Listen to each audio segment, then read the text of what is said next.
আউযুবিল্লাহি মিনাশ শাইতানির রাজিম বিসমিল্লাহির রহমানির রহিম। তো আমরা আজকে যে বিষয়টা দেখতে যাচ্ছি, সম্মানিত সুধী দর্শক যারা আমাদেরকে দেখছেন দূর দূরান্ত থেকে, সবাইকে অভিনন্দন এবং সালাম। তো মহান আল্লাহ তাআলা আমাদেরকে এই দুনিয়ার জীবনে বলতিছে যে কারোর অনেক সম্পত্তি আছে, অঢেল সম্পত্তি, কারোর কম আছে, কেউ অনাহারে আছে, কেউ দুঃখে আছে, কেউ অভাবগ্রস্ত। সাধারণত আমরা কলাম দুনিয়ার জীবনে কি করে থাকি, আমাদের যদি অনেক অর্থ সম্পদ থাকি, অনেকে কি করে গরিবদের মাঝে বিলিয়ে দেয়। এই ঘটনাটা ওমর রাদিয়াল্লাহু তাআলা আনহা বলছে যে খ্রিস্টানদের ভিতরে একটা লক্ষণ তারা অসহায় মানুষদের পাশে দাঁড়ায় এবং তাদের জন্য আল্লাহর কাছে প্রার্থনা করে। এখন আমরা আজকে দেখব তিরমিজি শরীফ। তো সেই সর্বশক্তিমান মহান আল্লাহর নামে যিনি তিরমিজি শরীফকে, তিরমিজি সাহেব উনি মহানবী সাল্লাল্লাহু আলাইহি ওয়াসাল্লামের জন্য যে সমস্ত হাদিসগুলো বর্ণনা করছেন, আমরা অবশ্যই তার জন্য দোয়া কামনা করি এবং তিনি যেন অবশ্যই জান্নাতিবাসী হয়। তো তিরমিজি সাহেব আমাদেরকে একটা হাদিস সম্পর্কে জানাচ্ছে, যে হাদিসটা যে বস্ত্র দানকারী আল্লাহর হেফাজতে থাকবে। কত সুন্দর একটা কথা। অর্থাৎ আপনার যদি পোশাক অনেক থাকে, অতিরিক্ত থাকে, যারা গরিব অভাব দুঃখী, তাদেরকে কি করা লাগবে? দান করা লাগবে সেই পোশাকগুলো। আল্লাহ তাআলা এই ব্যাপারে তিরমিজি সাহেব আসলে নবী করিম সাল্লাল্লাহু আলাইহি ওয়াসাল্লাম সম্পর্কে ওনার ধারণা নিয়ে উনি কতটুকু তার লাইফে তিনি আমাদের জন্য রেখে যেতে পারছে, হাদিসটা আমরা একটু দেখব। এখানে বলা হচ্ছে হযরত হুসাইন থেকে বর্ণিত, তিনি বলেছেন, জৈনক ভিক্ষুক এসে হযরত ইবনে আব্বাস এর নিকট কিছু চাইল। হযরত ইবনে আব্বাস থেকে জিজ্ঞাসা করলেন, তুমি কি একথাও সাক্ষ্য দাও যে আল্লাহ ব্যতীত অন্য কোনো উপাস্য নাই? তার মানে যে ব্যক্তি সেই কাপড়গুলো চাইল, ভিক্ষুক এসে হযরত ইবনে আব্বাস এর নিকট কিছু চাইল।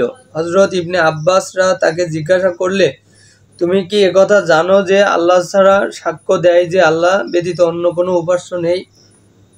সেই ব্যক্তি যিনি কাপড় দান করবে, তিনি সেই ফকিরকে, সেই গরিবকে কি বলতেছে, তুমি কি জানো যে আল্লাহ ছাড়া এই পৃথিবীতে আর কোনো কিছু নেই? তারপর বলতেছে, সে বলল হ্যাঁ। তিনি আবার জিজ্ঞেস করলেন, তুমি কি সাক্ষ্য দাও যে মুহাম্মদ সাল্লাল্লাহু আলাইহি ওয়াসাল্লাম সে আল্লাহর রাসূল? সে বলল হ্যাঁ। কারণ দেখেন সে কি বলল, সে বলল হ্যাঁ। তিনি পুনরায় জিজ্ঞাসা করলেন, তুমি কি রমজানে রোজা রাখো? সে বলল হ্যাঁ। আবার তিনি বললেন, তুমি কি আমার নিকট কিছু চেয়েছো? আর যাঞ্চাকারীর অধিকার আছে। তার মানে যদি কেউ কিছু চাই, আমরা বললাম কি করি, তাকে দূর দূর করে তাড়িয়ে দিই বা তার সাথে খুব খারাপ আচরণ করি। সে যে কোনো মন মানসিকতা নিয়ে যখন মানুষের কাছে কিছু চাই, সেই ব্যক্তি সম্পর্কে আমরা হয়তো জানি না, কিন্তু যদি আপনার কাছে কিছু চাই, আপনি তাকে কিছু না কিছু দিবেন। দেখা গেল অনেক অতিরিক্ত যদি কিছু চাই যা আপনার দেওয়ার সামর্থ্য নেই, কিন্তু আপনি তাকে ততটুক পরিমাণে কি করতে হবে, দিতে হবে। ঠিক তেমনই আমাদেরকে তিরমিজি সাহেব কলাম এই হাদিস দ্বারা আমাদেরকে বোঝানোর চেষ্টা করতেছে। এই সম্পর্কে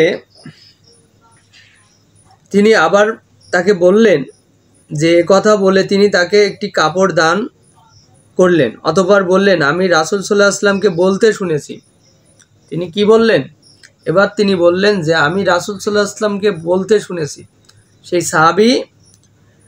সাহাবী আমাদেরকে এই কথাগুলো এতক্ষণ সে কলাম নিজে থেকে একটা দান করলো, তার কাপড়, সে অনেক কথা সে ফকিরের সাথে শেয়ার করলো, জাস্টিফাই করলো, ইসলাম সম্পর্কেও তার ভিতরে একটু নলেজ দান করে দিল।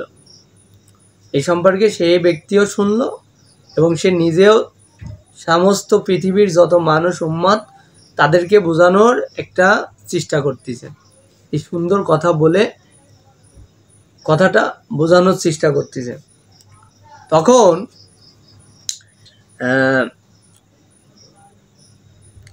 বলতে শুনেছি, কেন মুসলমানের উপর মুসলমানকে কাপড় পরতে দিলে সে তো দিন আল্লাহর হেফাজতে থাকে।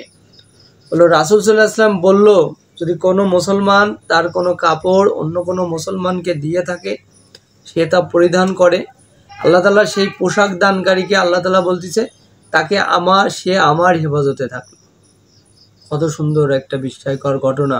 তো সুবহান আল্লাহ, আল্লাহ তাআলা আমাদেরকে এরকম একটা ঘটনা জানাইলো যে আমরা কি করব, যে আমরা কাপড় দান করব এবং আল্লাহ তাআলা আমাদেরকে কি করবে, সেই সমস্ত মানুষদেরকে যারা দান করে তার সেই পোশাক দানকারীকে আল্লাহ তাআলা সে নিজেই হেফাজত করে থাকেন।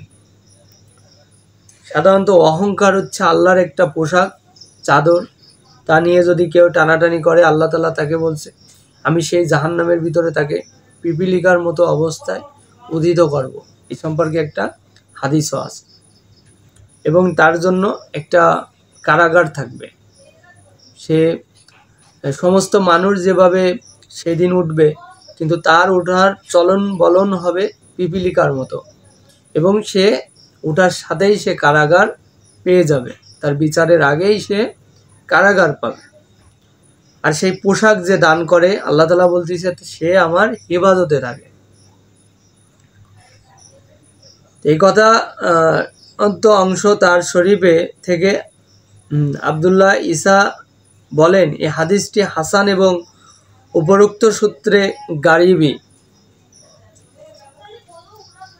তো আমরা অবশ্যই দেখলাম বিস্ময়কর একটা ঘটনা, যেটা কিনা আজকের দুনিয়ার জীবনে মানুষ অহংকারও করে পোশাক আশাক নিয়ে।